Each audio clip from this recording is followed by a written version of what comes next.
this week went quite viral with almost like 30 million views. It's about words per minute. How many words per minute can you read? And this is, obviously a video. And I saw this and I was like, what if I make this to be like an app? And this is what I have. So if I reload, you see here we have a text box, word per minute, whatever, the anchor letter, and I can just start. And then I have a 1 second pause at the end of each sentence. I think it turned out pretty cool. Yeah. So what, you can set the words per minute and just build it up on how fast you can read.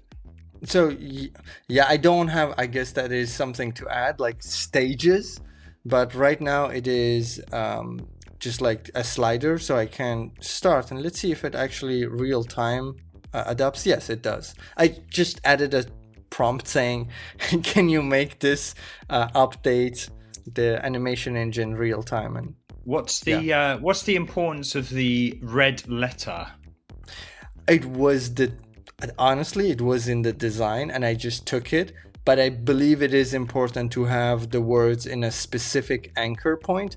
And here I see that for some it is the third, for some it is the second. I'm not sure what is like the formula. Is it like, it looks like it's the first 40% of the letter. Mm-hmm. Maybe because I know that we don't read the entire words. We just see it kind of like as a shape. Maybe we that's see the why start they've done and the it end like of it. this, so you actually read the word or something like that. No, we never do. We never read the word. That's why it's also really difficult to notice mistakes in a word. Or maybe sometimes you do, but you can still read it because we don't read the letters one by one. We see the start and the end of each word, and that's how we read it, and that's why we can do crazy. I suck at this. Like I think it's maybe a dyslexia thing, but my brain trips over itself. So maybe actually, my brain reads it, but I can't say it or something like that. I really struggle with like fast speaking or. Okay, yeah. Interesting. So with this, I could turn it into an app to train. I could add stages, start. I mean, it'll take you 2 seconds. What was your initial prompt? My initial prompt. Let's reveal all. What do you say? Okay, create a GSAP project. It is literally a simple input field that takes a long text, and then the GSAP part is where we separate the words and then we display them all. Okay, that is embarrassing. One after another. This is for because I was talking while doing something else. Anyway, sure. And then we can do this read per minute kind of project. So I don't know. I'm saying some nonsense here. So word per minute, a control and scrub timeline. I'm basically saying that we need those so we can move forward and backward. Well, it didn't do that at all. And then it actually has the in the chat, by the way. All of these controls. What voice thing did you use to record this? Just the one from Cursor. I was actually Cursor. Oh, Cursor.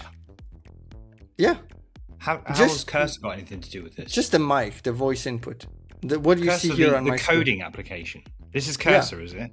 Oh, yeah. I thought this was Webflow. No. This is not Webflow. But we'll get to that. Anyway, yeah, the prompt is really bad, as you see.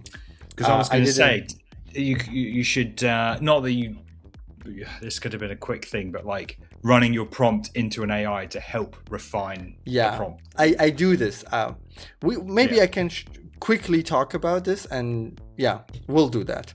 So anyway, so we had the prompt, and I was quite frustrated because typically when I do something like this, I build the HTML CSS in Webflow. That way I have like more control and I know what I'm doing. Yeah. Here, I didn't do it. I would just want to quickly see if it's possible. And then I got really frustrated because I wanted to change some structure in the HTML and CSS, and I wasn't comfortable. I'm not comfortable doing it like literally in the code.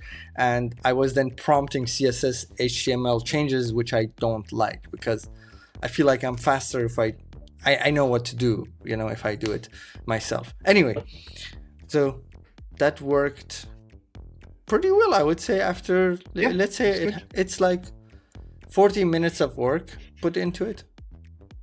Yeah, looks good.